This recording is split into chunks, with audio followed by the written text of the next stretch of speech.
All right, looks like we're back. Who wears like an obnoxious red shirt during a live stream? That's crazy. Who would do that? What's up, folks? It's Steve Holmes here, streaming live from the drum room once again. We're here in Los Angeles, and we've been doing this pretty consistently every weekend.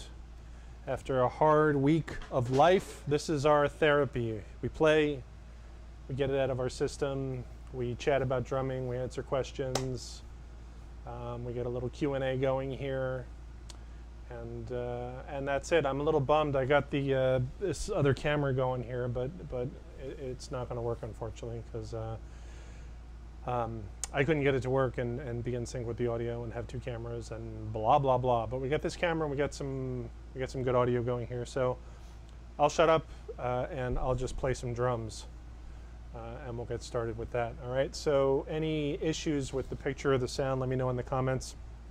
Any questions about anything, let me know in the comments. Let's do some chatting about drumming here today. All right. My name's Steve Holmes. Thanks for hanging out.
Okay.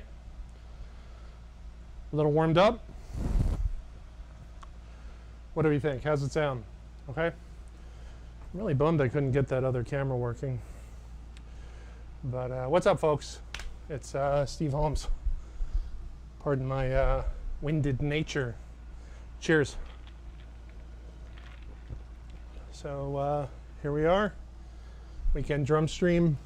We're getting it out. We are getting it out of our system here. And we have the opportunity to do it with folks. So the goal of this is to play drums and chat about drumming, whatever you guys want to chat about. So let's see how we're doing in the comments.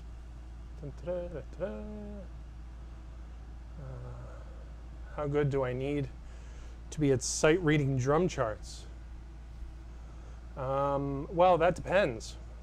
It depends on how much work you get that uses drum charts. But whether you're working or not with charts, I mean, learning how to read and learning how to play music with other people using charts it's super powerful and super worth the time it takes to learn.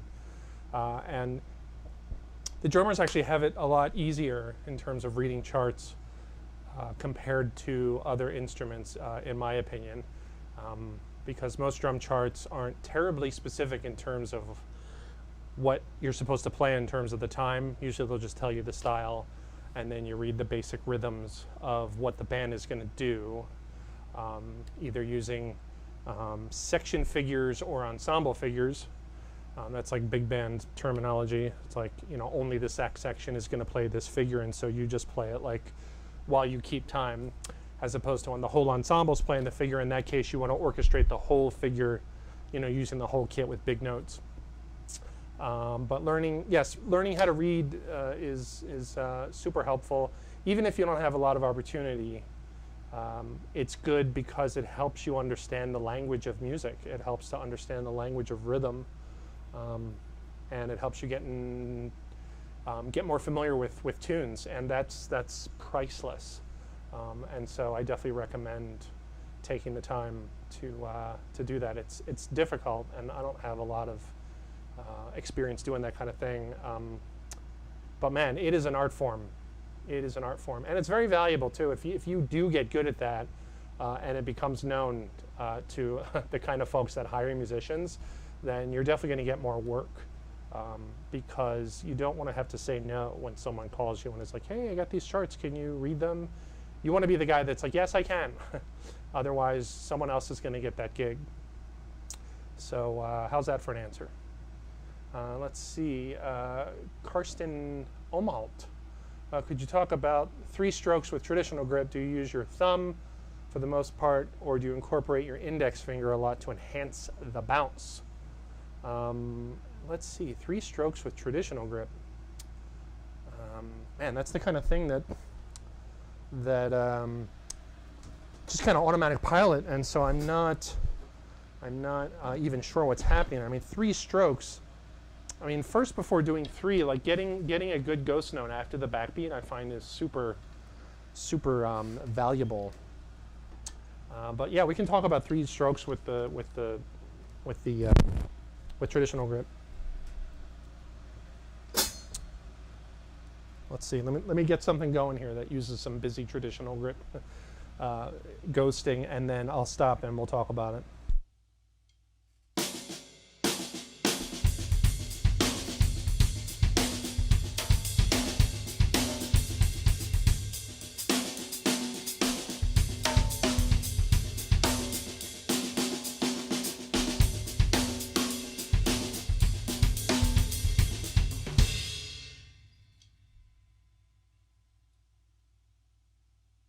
You know, honestly, like controlling the dynamics is super important. But what the goal is to like keep that subdivision going. I mean, I was just playing like 16th notey stuff, but to keep the 16th notes going like at a quiet level and get that backbeat in between. And you just have to kind of get good at playing a quiet note, you know, playing the different combinations of like quiet notes and a loud note and quiet notes, and or just starting with a loud note, etc. But man, just do it slow, and don't start with 3. Do like 1 and 2 and then 3. In terms of technique, let me. I mean, there's a couple things going on there. There's like the molar technique, which we talked about, like the last 2 streams. Like the main stroke and then kind of bringing the hand in. But yeah, there might be some thumb and some fingers there. I mean, let me see.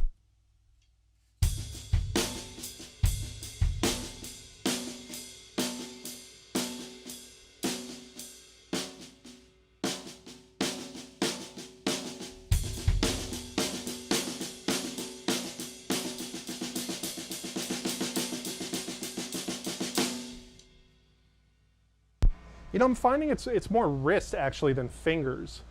It's kind of it's more the molar thing. But I imagine the faster it gets, wow, this lug is completely loose. The faster it gets, maybe the more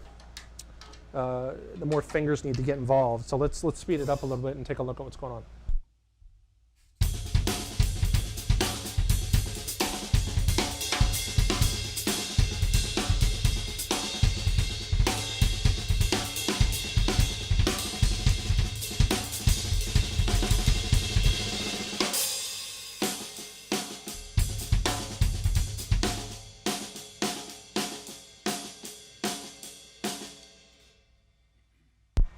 So I'm definitely opening the grip a little bit on the initial loud stroke and kind of closing it in on the soft strokes afterwards.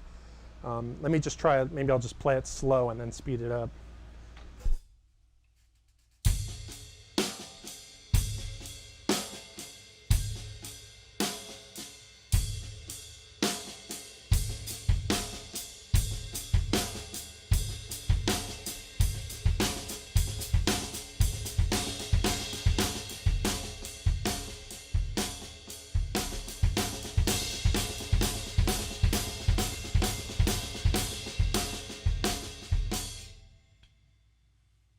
And you definitely want to be able to do this without the loud note too. Like you don't want to be limited to doing it using a backbeat. Like I should mention that. Like just playing all the notes quiet, for example, is useful as well.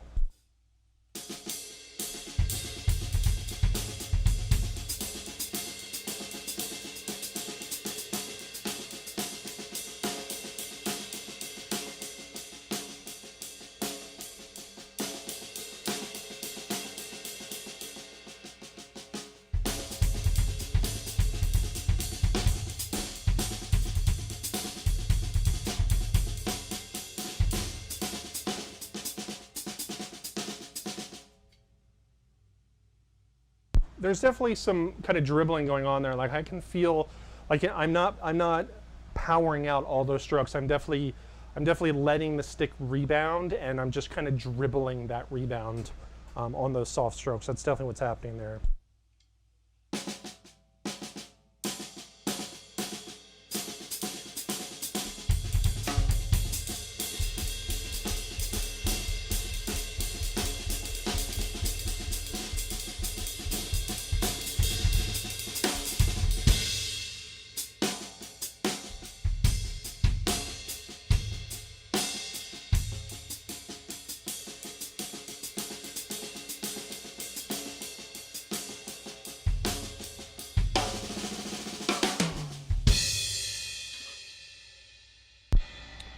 So yeah, I mean, that's kind of what I'm doing there.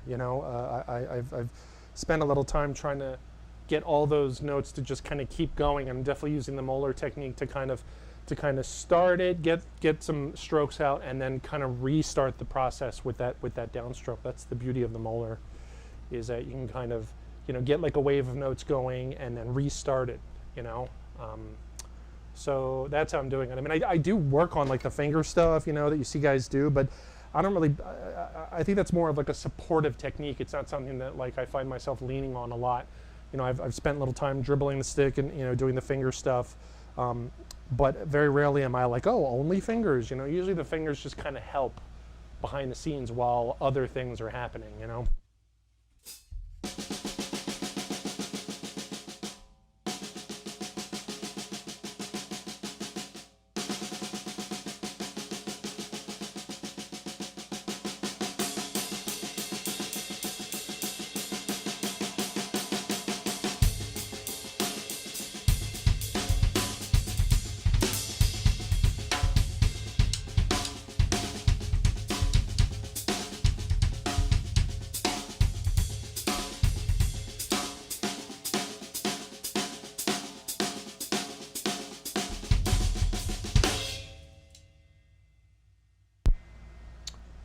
So yeah, not terribly loud, you know, just kind of finessing those little strokes and just kind of, you know, taking advantage of the bounce, you know, get the stroke, get the bounces going, and when they kind of run out of juice, you know, reset that stroke, and it'll allow you to kind of get, you know, that cyclical thing going. So I hope that helps.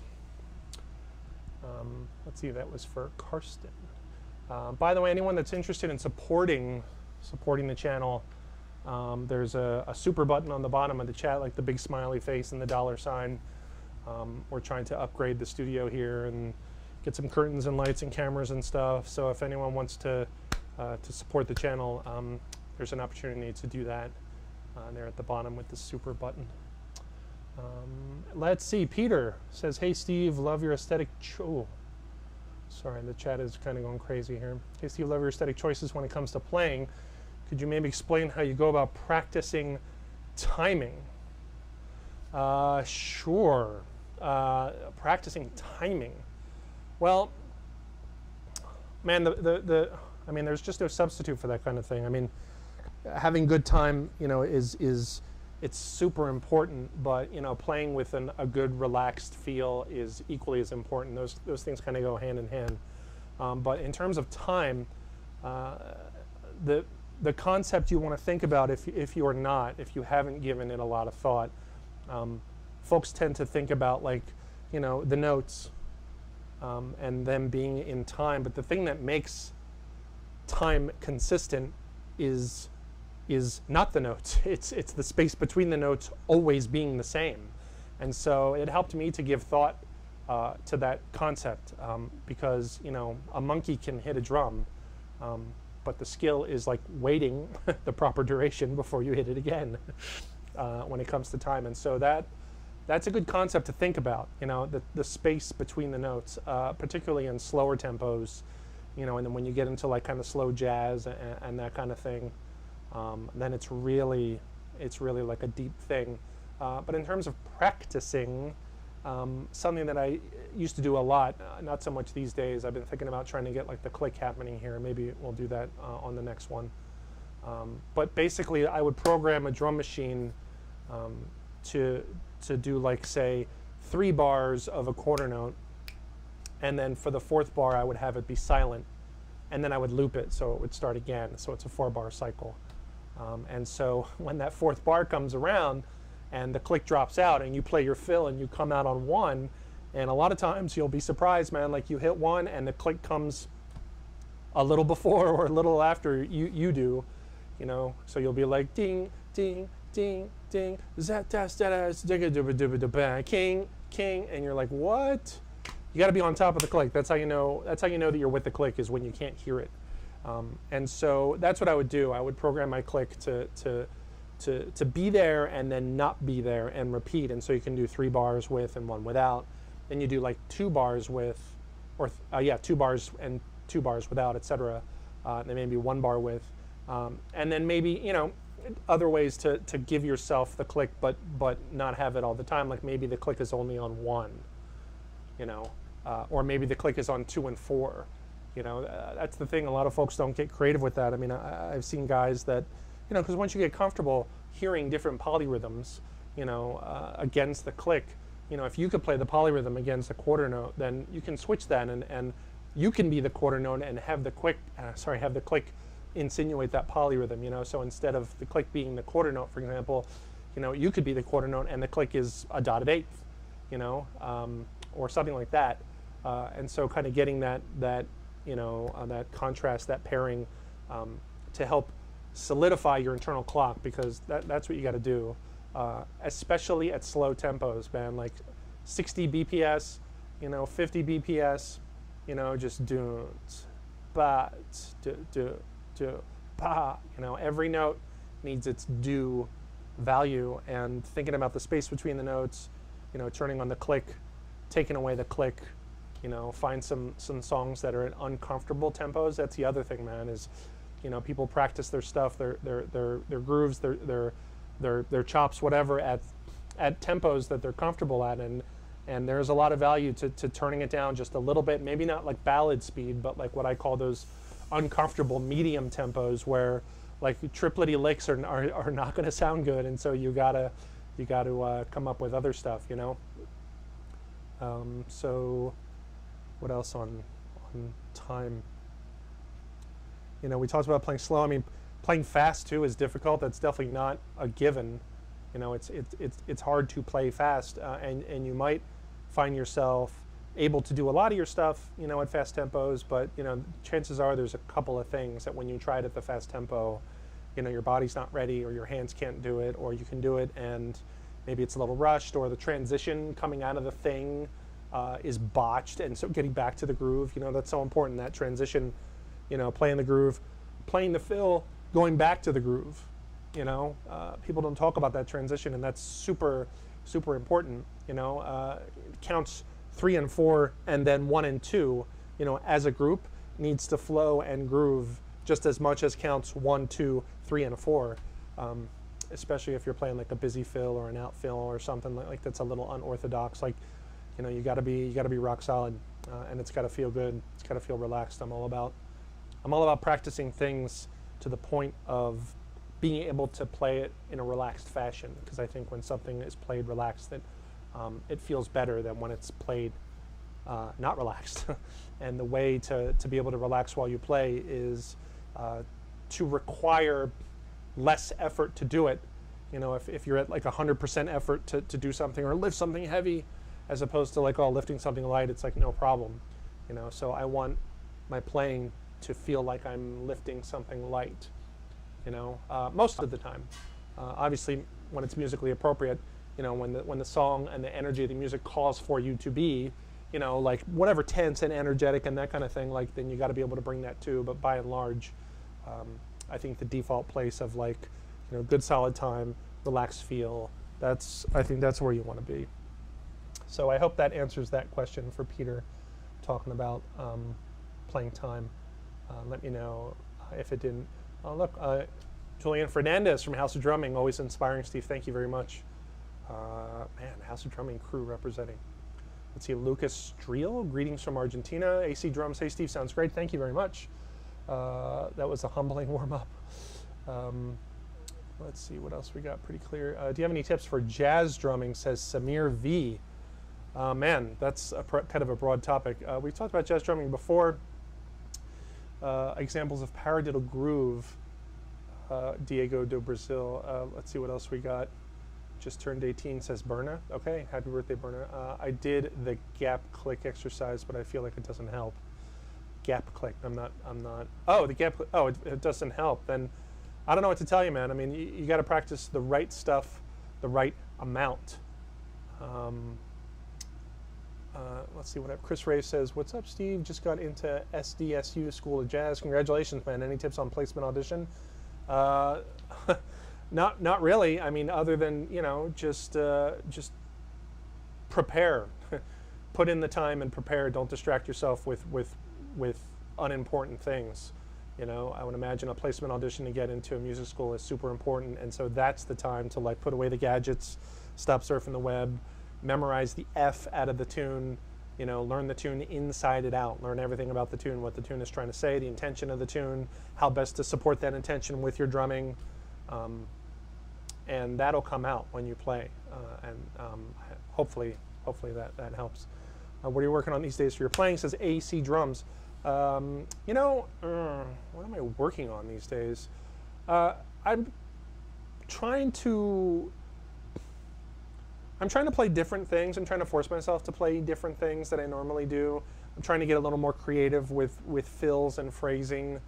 I'm trying to improve my track record of one-to-one in terms of like what I hear in my head and what I actually play on the kit. Because a lot of times that's not exactly one-to-one, and I'm trying to get better at that. But yeah, just kind of improve with, you know, musical phrasing, you know, creating space within my phrasing, that kind of stuff, you know. Just, you know, I need to dig into some other stuff, though. I think I have a musical collaboration I've been procrastinating on, and I'm planning on digging into that. So I'll be working on that too. And I'll talk more about that once I get some traction. Let's see. Let's go back up. There were some other questions. Oh, someone was asking about jazz tips. I mean, I have another video on my channel. If you guys haven't checked out my YouTube channel, that I would encourage you to do that. There's a lot of instructional videos on there that I've done over the years, and one of the more popular ones actually is on jazz drumming. Man, jazz drumming is super, super interesting in terms of the fact that it has, like, you know, different cultures geographically. You know, like New York versus LA versus, you know, other areas, and you know, the style of drumming that's more common there, influenced by local musicians and venues and the tunes that those musicians decide to play, and that kind of thing. I think it's super fascinating, you know. So if folks are into jazz drumming and they're not hip to, you know, like Ari Honig, say, you know, then I would suggest checking out, you know, Ari Honig. Who else have I been checking out? Marcus Gilmore. Who else? I've been listening to a lot of Brad Meldau, piano player, who I think is amazing. He's so amazing that every time I hear him with a trio, I'm like, man, this guy doesn't need a rhythm section. You know, it's pretty funny. You know, I just want to listen to him. I almost feel like he's so full, you know, musically, that he takes up so much space that you know, the rhythm section almost like detracts from his thing. It's crazy. Jeff Tain Watts is my favorite jazz drummer of all time. If you guys aren't hip to Jeff Watts, then become hip. Jeff Watts is on so many records, and they all swing so hard. So go down that rabbit hole on YouTube. Check out Jeff Tain Watts with Branford Marsalis, with Wynton Marsalis, with Kenny Garrett, with his own stuff.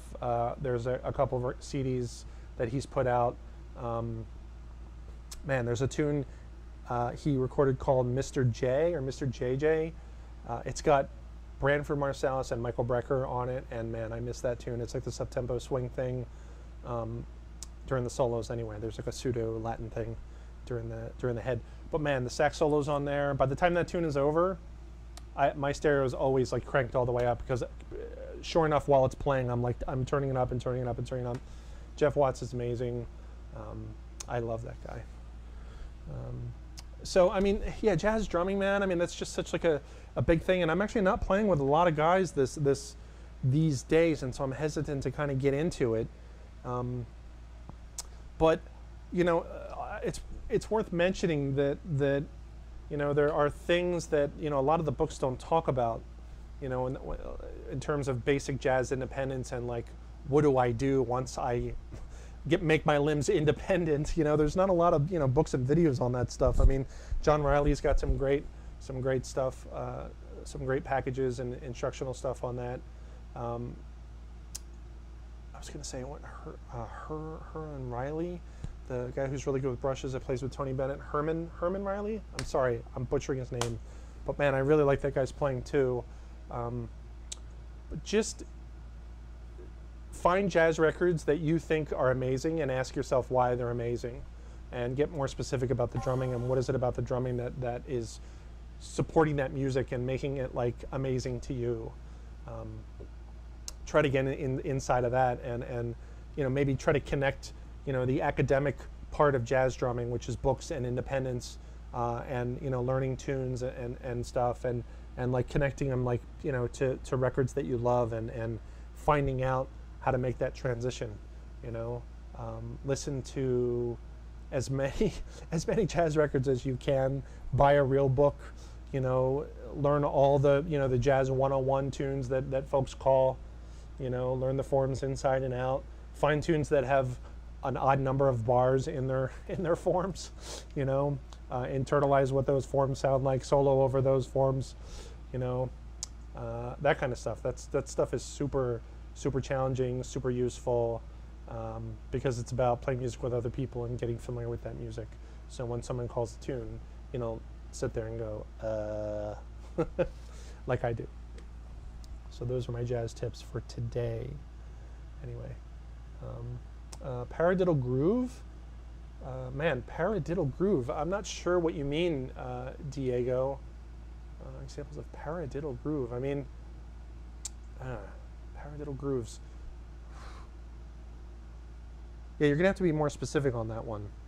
You know, I have this thing where, you know, I use like paradiddle phrasing over 16-note triplets or 30-second notes, and you know, you can just keep the sticking as it is and just put the hands on you know, your hi-hat and your bass drum and your snare drum, and just come up with grooves that way. But you know, come up with different accents first. Like pick a phrase and commit to the phrase and figure out how to play that phrase, like with paradiddles, and then put your hands all over the place. But if you want to come up with a groove in it, then, you know, so be it. You know, put your hands in the groove places and see if a groove comes out, you know.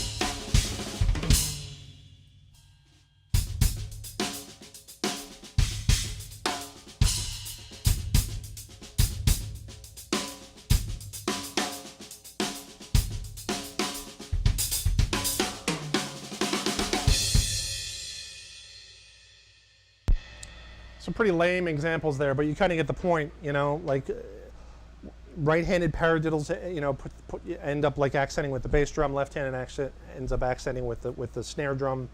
That kind of stuff, you know.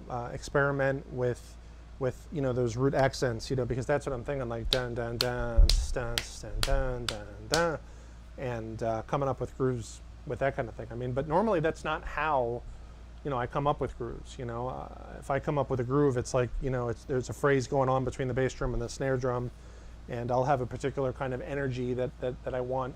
If it's like a tight hi-hat thing, or if it's like a, you know, a kind of a higher energy ride cymbal thing, and if it's on the ride cymbal, like, is it, you know, is it like tip of the stick on the end? Is it shoulder next to the bell? Is it the bell? Is it crashing? Like, what kind of energy? You know, it's like musical choices instead of like, you know, relying on something like paradiddles, you know. Let's see, what else we got? Best way to approach an open solo in your opinion, pre-planned. Let's see. This is David Morton. Best way to approach an open solo in your opinion, pre-planned and composed, or off the cuff and spur of the moment. Cheers. Man, I'm definitely more of a off the cuff, spur of the moment guy. I don't really pre-plan solos. You know, I enjoy improvising. I like letting the thing I just played dictate what I play next, and rinse and repeat. Like that's how it works. That's kind of the nature of improvisation. You know, instant composition. You know, that was the definition that I had heard one time and I liked. But yeah, I don't pre-plan. I mean, if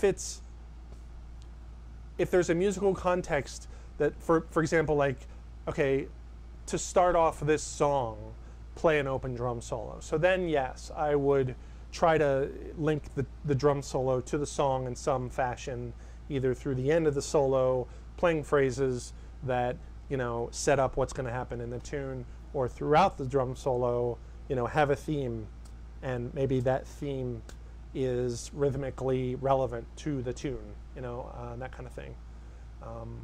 So yeah, there's my answer. Thank you, David. AC drums, what are you working on these days? We talked about that. Matthew Rosenblum says, when playing fills, do you think of horn parts like Weckl does? Also, thank you for your wonderful tribute to Neil Peart. Thank you, Matthew. Yeah, I'm glad you enjoyed the Neil video. That was fun to make. When playing fills, do you think of horn parts? I don't think of horn parts if they don't exist. I mean, if horn parts exist, then I'll try to respect the horn parts and catch them in a way that supports them and play the fills around them. I mean, that's pretty tricky. But I don't know. Now that I think about it, I mean, you know, maybe I do. I mean, particularly like with syncopated phrasing, or upbeat phrasing, imagining how horn parts sound has helped me kind of anchor onto upbeats, instead of just, thinking about them from a drumming point of view. I would think about like a horn part that is on the upbeats. Like that helped me a great deal when I was trying to learn about like displacement, playing grooves that are on the E and the I've heard folks try to explain that, and Weckl talks about that a lot, and there's never really been an explanation that really clicked for me in terms of transitioning from, okay, I understand what's going on academically, but like I want to be able to play comfortably. And once I realized, like, if there's a horn part that's like, one cha chicka do do cha chicka ga ga ga ga ga ga stand out, cha cha ga ga ga ga ga ga ga span out. Like if you have something like that, then that's easy to latch onto. Like you could play a groove over top of that, and then you're playing a displaced groove. If you're like three da da do da chi do do cha cha, like if you play on the drums what those horns are doing, then you're playing the upbeats, and I found that to be helpful. So I guess maybe the answer is yes, because horn parts are, often they're syncopated. They're a 16th after the downbeat, or they're on the and, or they're on the and memorizing how those sound and singing them to yourselves is a great way to teach yourself, phrasing that incorporates, those kind of syncopated figures, keeping the hi-hat going there and that kind of thing is super key too. So I don't know, maybe we'll take a chance and try to play some displaced stuff, and hopefully we won't make a fool of ourselves.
So kind of latching on to the upbeats there, there was a couple brain farts in there, but you get the point, So horn parts or other voices that are equally dominant, sonically, if they're really loud or whatever, I find that kind of helps internalize upbeats.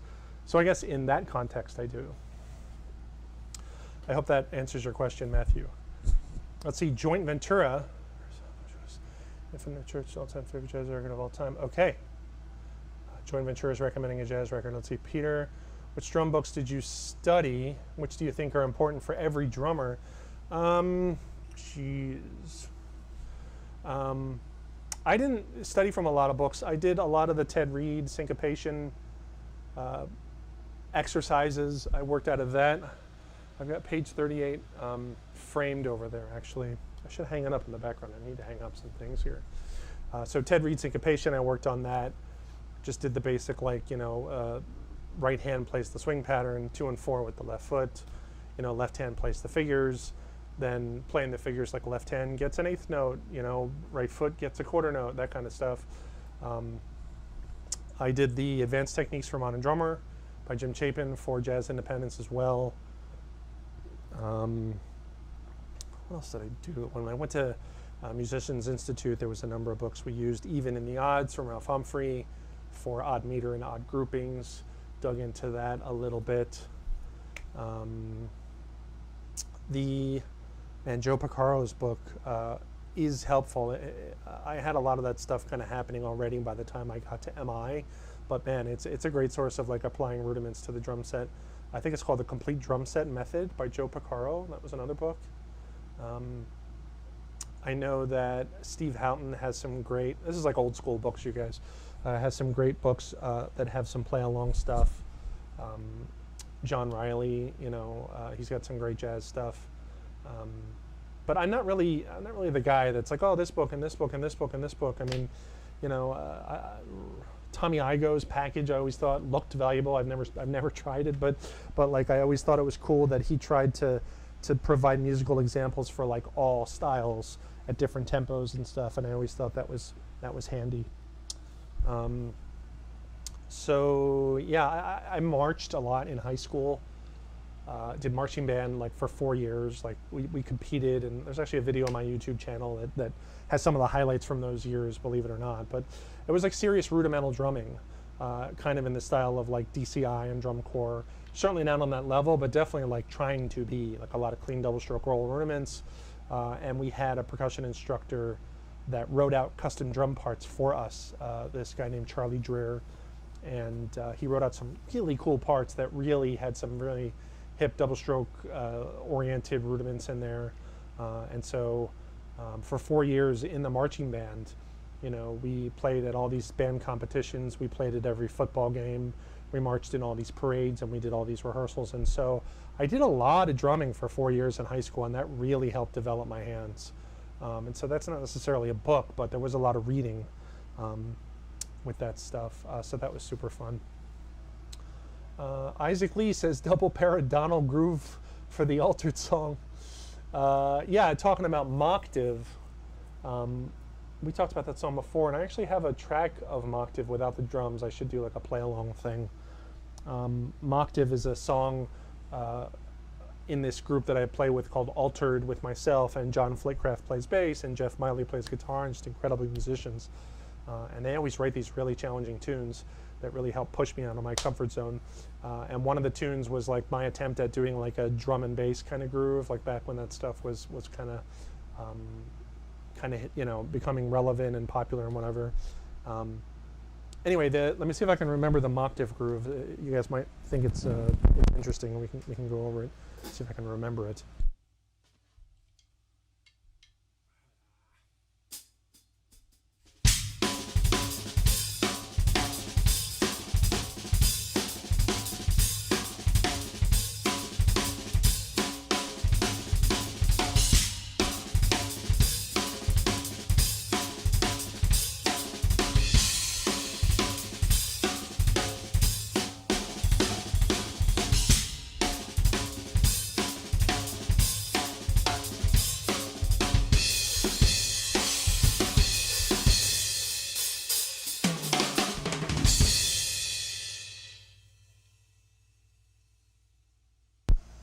Yeah, so that's the groove from Machtave. I wish I could play the song for you. I don't have it like happening where I can just like play tunes and like stream it at the same time and stuff and whatever. I'm a noob with this stuff still, but I'll just play it kind of slow. But the basic notes of the groove was like, and I just wanted to fill in all those 30-second notes. And it sucks because on the, we recorded a CD, and when we recorded the original version, I didn't quite have, the 30-second note paradiddle vocabulary going yet. And so the groove on the CD is actually, it's a lot less notes than that. And then once I kind of stumbled on the ability to freely improvise with accents over 30-second notes using paradiddle phrasing, I was like, oh, I can kind of construct a groove using those same, groove notes, and just use paradiddles instead. That was the result. So I'll just kind of play it. I'll start fast and I'll just play it slow. And if there's any transcribing wizards out there, now's your chance.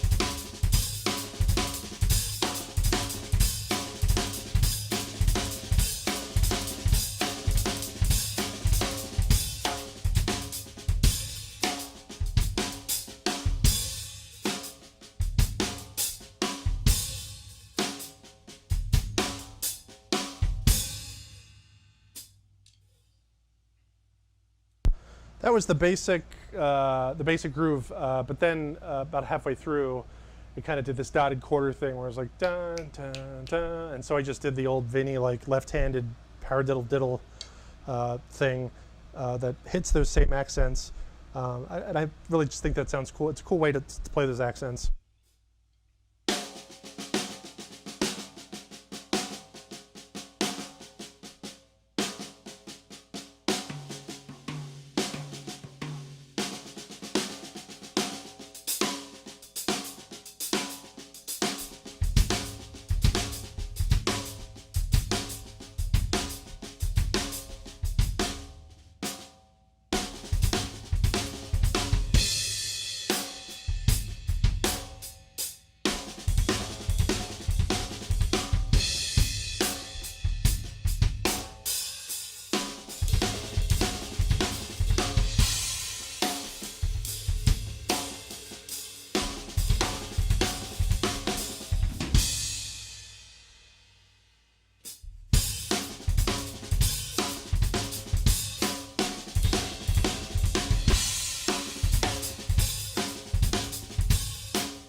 So those are the basic two parts to that groove. Again, the tune is called Machtave, M-A-C-H-T-A-V-E. There's actually a video of us playing it at the Baked Potato in my channel if you want to check that out. And it's again like kind of up-tempo, fast, drum and bass wannabe thing, but it's just different paradiddle combinations used to try to convey that groove. Boom, da, da, boom, da, da, da, da, da, da, da, right? So yeah, that's the cool thing on, like, once you get comfortable playing different phrases, and you hear a song and a song mimics those rhythms, then you're like, oh, I can just play this thing that I know how to do already. That's kind of cool. So yeah, Isaac Machtave, there you go, buddy. Thanks for hanging out. If anyone wants to support the stream, you can hit the super button at the bottom there, the smiley face of the $sign. We're trying to upgrade things here, get some curtains and some lights and some cameras, and if anyone wants to financially contribute to the channel, there's an opportunity to do so that way by hitting that super button. Thanks, folks. Let's see, Diego says, thank you, you're welcome. Let's see, Patrick Berkery, fast jazz bop, any tips for hearing 2 and 4 without it morphing into 1, 2, 3, 4? Oh man, that is a good question. At up tempo, and then you're checking that 2 and 4 really fast, and then that 2 and 4 you start to like kind of lock into that, and you start to feel the 2 and 4 as maybe the quarter note or maybe 1 and 3 or something. And whenever that happens to me, I just try to internally emphasize 1 in my head, without necessarily bashing it on the drums. But I try to like yell at myself and tell myself like 1, 2, 3, 4, 1, 2, 3, 4, 1, 2, 3, check it out. Also I listen very closely to the bass player. If I find myself like in a jazz context, like especially at up tempo, if I find myself getting disconnected, or if I feel like the band's getting disconnected in any sense, what I start to do is I start to like play a little bit less and just pay attention more. And you know, if you're not sure what's going on, if you're not sure if you're 2 and 4 is 1 and 3 and whatever, then start playing less notes.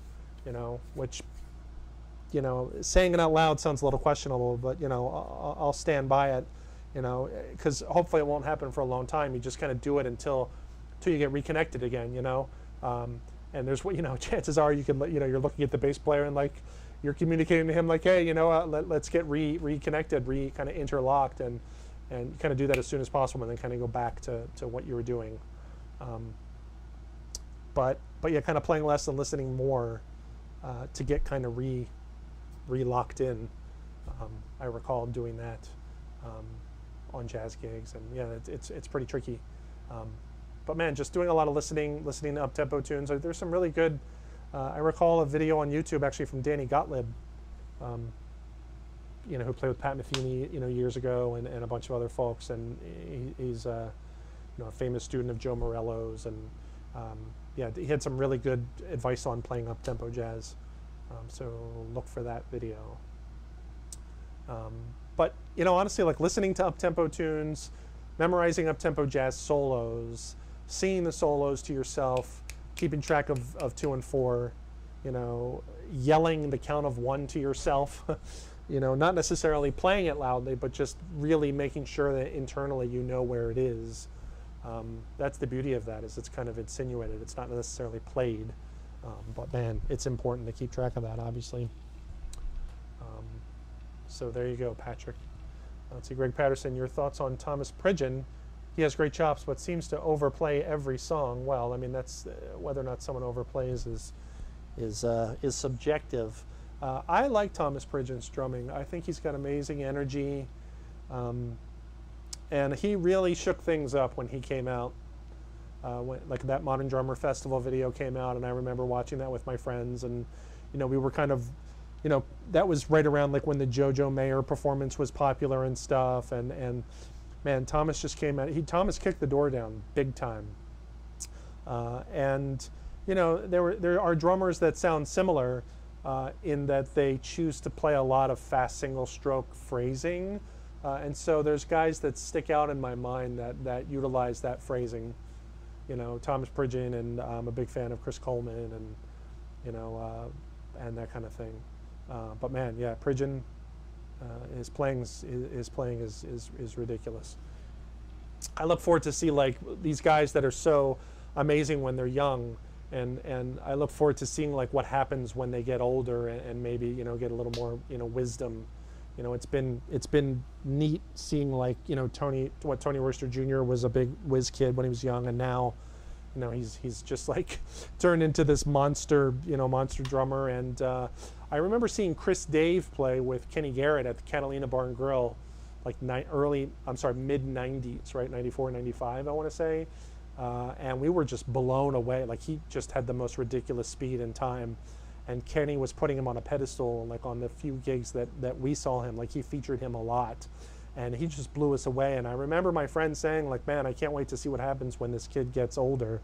And now we see, man, Chris Dave. I love his drumming so much now, and his music. You know, his band that he plays, where they play the different tunes at different tempos and kind of layer it, and he kind of travels between them. And man, it is just so hip. You know, and his work with Erykah Badu. I don't know if I'm saying that name right. There's a couple tunes in my YouTube favorites. Annie, Don't Wear No Panties. There's a song called that. It's Chris Dave in the background. It's his live thing. Oh man, it grooves so hard. I love Chris's playing, man. Yeah, so that's my thought on Pridgen and other folks. My take on seat height. My take on seat height is not terribly complex. I just think I try to keep my thighs straight. You know, I try not to have my legs. I try not to sit low such that my thighs have to kind of come up. That's just a personal choice. Some guys do that, like some double bass rock guys. They kind of sit low and their legs come up, and I'm not really a fan of that. I just try to sit straight. I try to keep my legs straight. because I don't want them to work any harder than they have to. And just keeping myself centered, making sure I'm not leaning on either limb, just like centered down the middle so all 4 limbs are free to move around without having any balance issues. Yeah, I need a new seat actually. I think I want to try to get that one that has like the groove in the middle. It's like two chunks of cushion with like a space in the middle. That always looks comfy when I see it. I got to give that a try.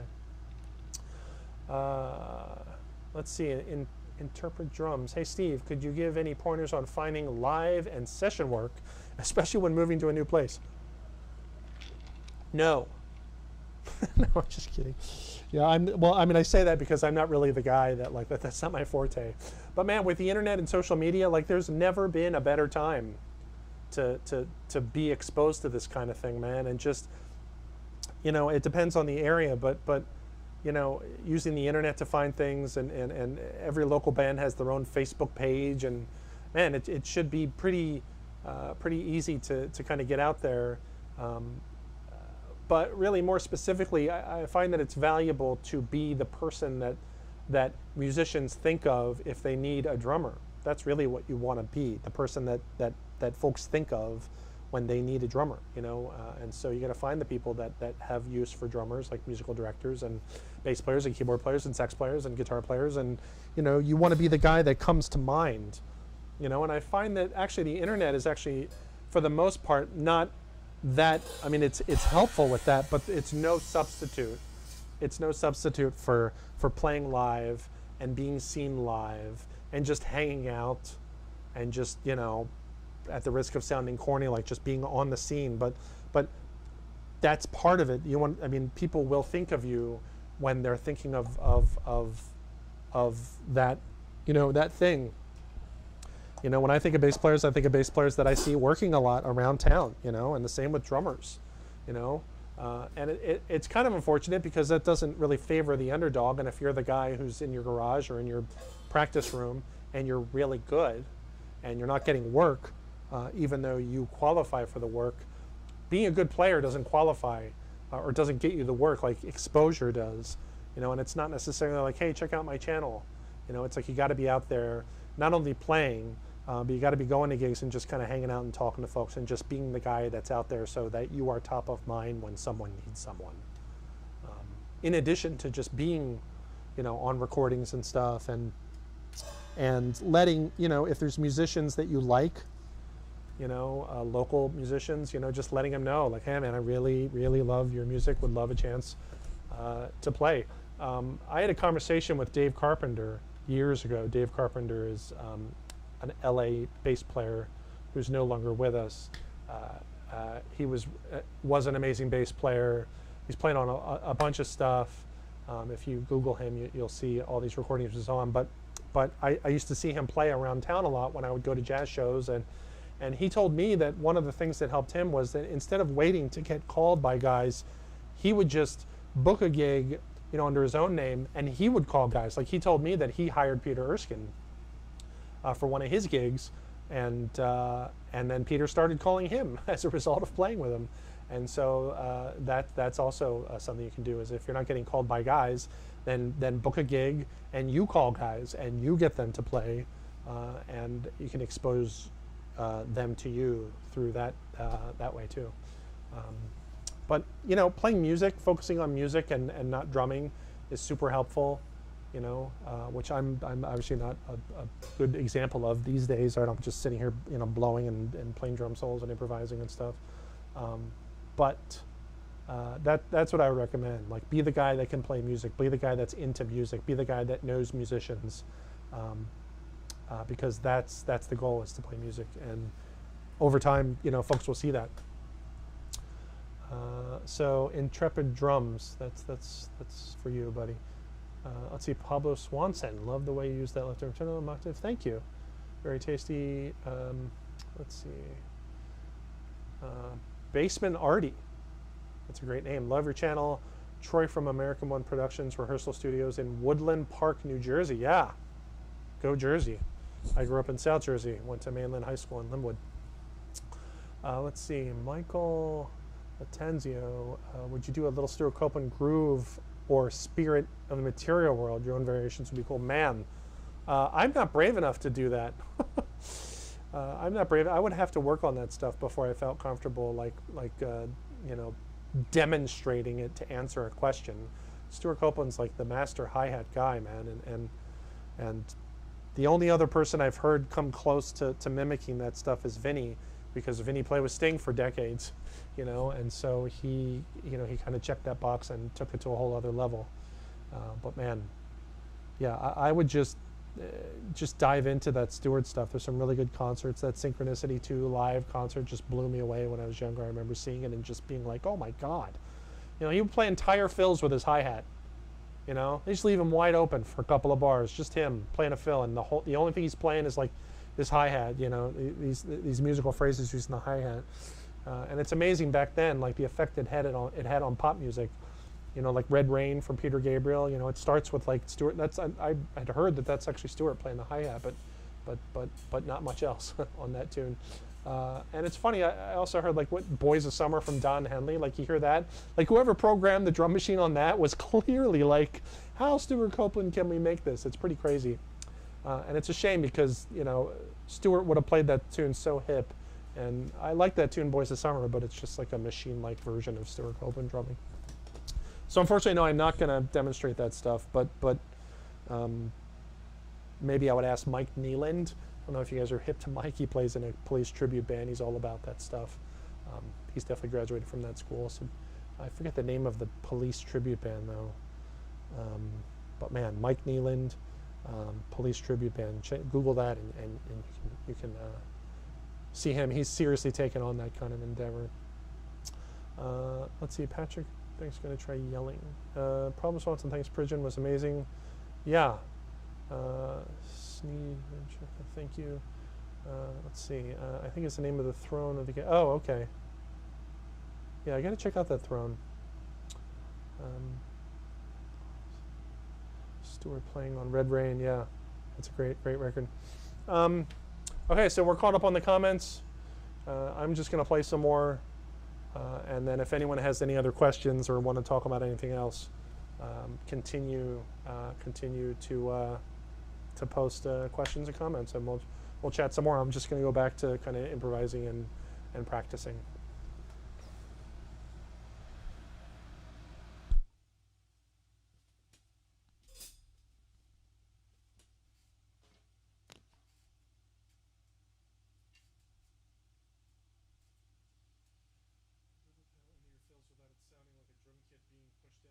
Stairs.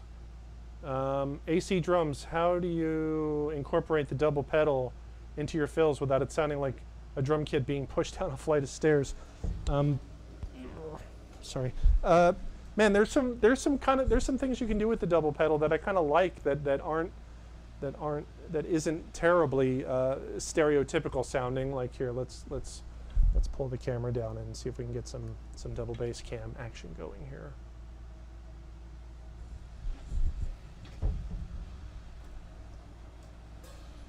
Pull this in a little bit. I'm not like a double bass guy, and you can't really see, you know, my feet that clearly. But just like some favorite stuff I like to do with double bass, it's just kind of, you know, just different ways to use the fact that you can just play a single stroke and then fill in two with your feet. You know, but one thing I like to do is play a basic phrase. You know, I've talked about this before, but this is the thing about double bass is it's just like so effective in terms of like energy and, you know, attention grabbing. You know, there's just really nothing that sounds like a good double bass fill other than another double bass fill, because it's just the nature of like, you know, using both feet. But for example, if I take like a basic phrase like, you know, and I put like, you know, double strokes with my feet in between. By doubles I mean like right, left.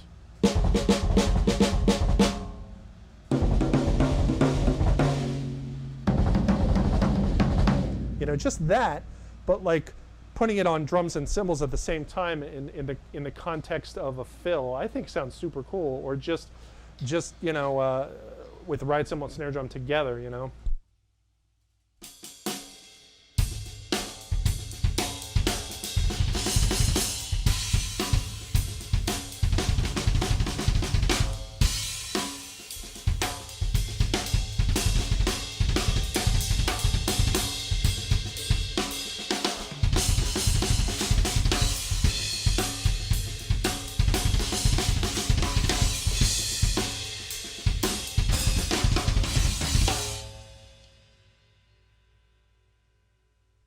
you know, toms and cymbals, you know, getting creative with flamming, you know, instead of like, you could do like,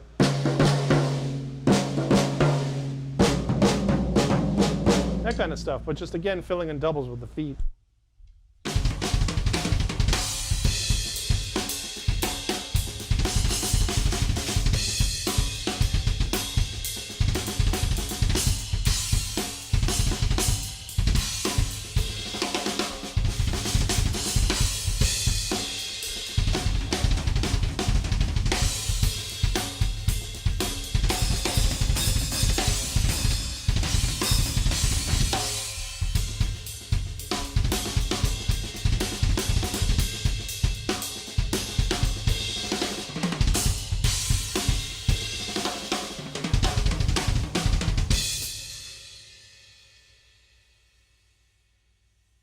You know, there was a kind of generic double bass lick that Ray Luzier showed me, you know, from Korn. He was a teacher at MI while I was there in the 90s before he kind of broke out. He's an amazing double bass drummer. And he did this thing that was just like 4 with the hands and then 1 with the hands, but there was like 2 with the feet before and after the single. So he does that all over the place.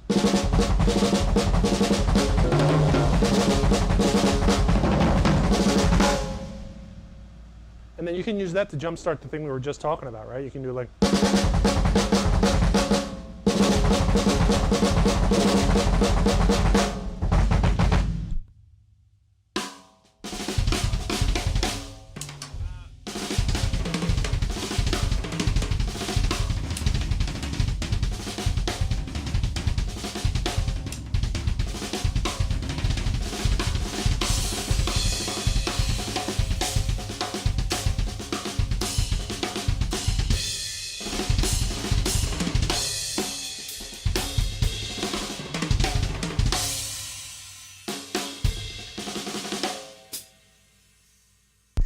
That sounds a little corny. There's something else that I find at the right tempo, I stumble into this phrase that I kind of dig with double bass, where I'm kind of playing a groove with like toms and cymbals and putting in doubles in between and doing it like on triplets, but then like taking the same phrase and slowing it down to a completely different subdivision. So it sounds like you're playing this really fast thing and then you're playing the same thing, but like kind of staggered and slower.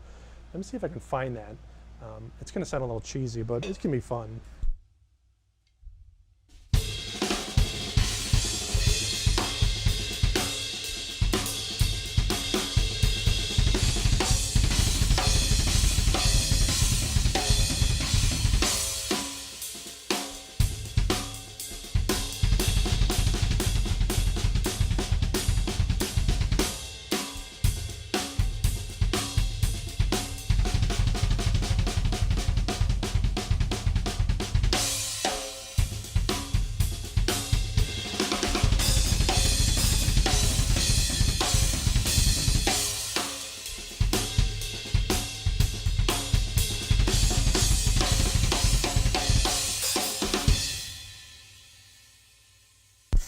So again, just like single with doubles in between, but the single is like on, I think those are like, you're just playing eighth notes, 1 and 2 and 3 and 4, and then just playing like quarter note triplets, like.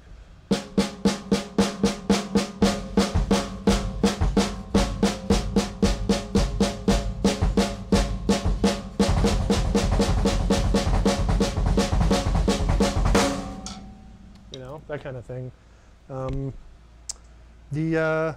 The go-to like Weckl double bass, like Dave does this thing where he, you know, because a lot of folks can play. It's pretty smart actually. A lot of folks can play a double right with their bass drum, and so if you follow that with a left with your foot, you get like 3 strokes, you know.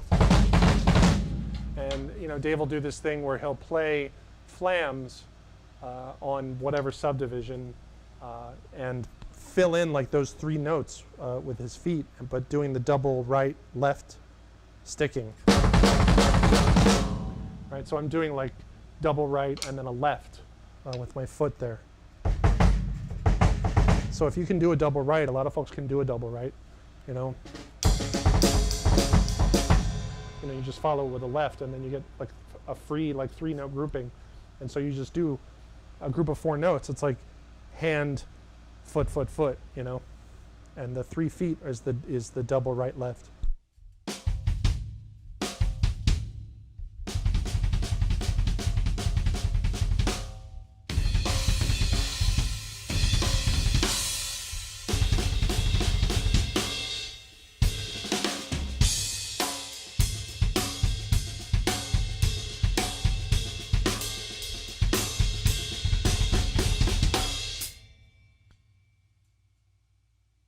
Well, I can't even do it at that tempo, you guys. I'm making a fool out of myself here. But those of you that have decent feet, unlike me, that's a concept for you to kind of dig into. So sorry, my double bass it's pretty bad, but you know, the few things I do get into, I just thought I would share. So yeah, double bass, kind of crazy, corny, but you know, it has its place. It can be fun. So let's see, how do you incorporate double? Okay, so that's AC drums. Bass minority, do you know if that's just the way it is? From Deuce is a drum machine. And a summary air I don't know, actually. It sure sounds like one. AC drums, ha ha ha. Let's see, really like the flam idea, the Rayleigh. Yeah, no worries. All right, so I'm gonna play a little bit more. It's yeah, well, we're at an hour and 20, so yeah, it was a good hang. I'm gonna try to tap in and get some stuff going here, and we'll see what happens.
Yeah, see, that's what I'm saying with like trying to play what's in my head. It's challenging, you know, to get that one-to-one layer going between what's here and what's actually happening physically. Okay. Thanks for hanging out, folks. My name's Steve Holmes. We're streaming live from Los Angeles. We might do another one of these tomorrow. We'll see.